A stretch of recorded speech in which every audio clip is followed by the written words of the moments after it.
Question में हमें given है 3 वेक्टर्स A, B और C। हमें एक वेक्टर D की वैल्यू फाइंड आउट करनी है जो परपेंडिकुलर है both A and B vector पे, परपेंडिकुलर एन पे, यानी इसका डॉट प्रोडक्ट इनके साथ होगा इक्वल टू 0, यानी D डॉट A होगा equal to 0 and similarly D dot B होगा इक्वल टू 0। और हमें गिवन है क्वेश्चन में C डॉट D की वैल्यू है 15।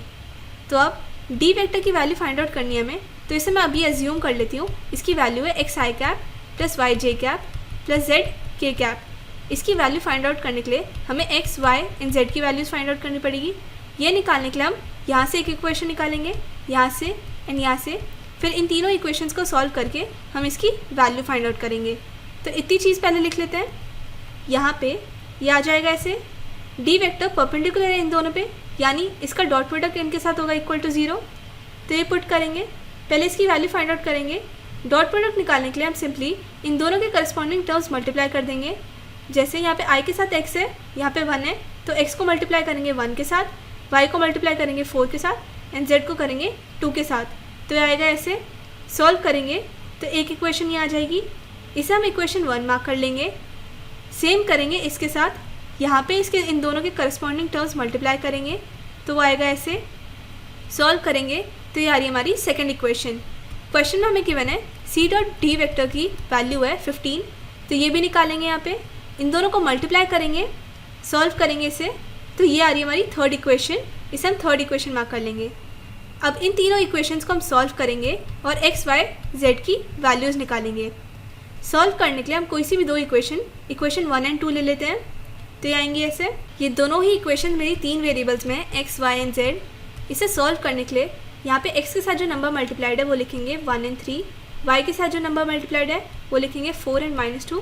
सिमिलरली z के साथ जो नंबर मल्टीप्लाइड है वो लिखेंगे 2 एंड 7।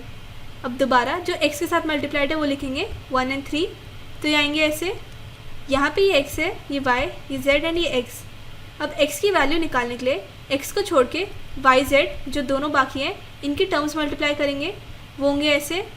तो फिर हम x को लिख सकते हैं x upon 4 into 7 minus 2 into 2।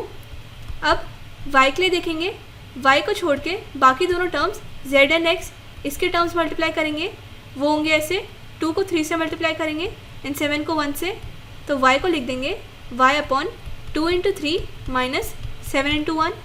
Similarly z के लिए करेंगे, x एंड y के टर्म्स मल्टीप्लाई करेंगे, वो होंगे मल्टीप्लाई ऐसे। तो z को हम लिख सकते हैं 1 इंटू -2 माइनस 3 इंटू 4, तो ये आ जाएंगे ऐसे। इसे दोबारा से समझते हैं। ये x की वैल्यू मल्टीप्लाई करने के लिए हमने इसको इससे मल्टीप्लाई किया एंड इसको इससे। सिमिलरली y की वैल्यू के लिए इसको इससे मल्टीप्लाई किया था एंड इसको इससे, एंड सिमिलरली z के लिए हमने ये किया था। सॉल्व करेंगे इसे तो ये आएगा। अब x एंड y दोनों को हम z के टर्म्स में लिखेंगे, तो उनकी वैल्यू आएगी ये। अब ये दोनों वैल्यूज़ हम थर्ड इक्वेशन में पुट करेंगे यहाँ पे, तो ये आएगा ऐसे। सॉल्व करेंगे तो z की वैल्यू आएगी हमारे पास ये।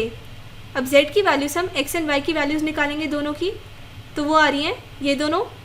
अब d वेक्टर निकालने के लिए हम यहाँ पे x की वैल्यू, y की वैल्यू एंड z की वैल्यू पुट करेंगे इन तीनों में।